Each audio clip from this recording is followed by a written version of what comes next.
Do you snore loudly at night? It might be more serious than you think.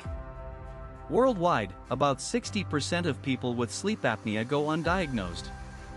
And here's the concern: among people whose high blood pressure doesn't respond well to medication, over 90% also have sleep apnea. What happens? During sleep, your airway collapses repeatedly. Breathing stops. Oxygen drops. This damages blood vessels and increases your risk of heart disease and stroke. 3 warning signs: loud snoring, high blood pressure that's hard to control, and feeling sleepy during the day. If you have these symptoms, talk to your doctor. Early detection can protect your heart. If this was helpful, please share it with someone who snores.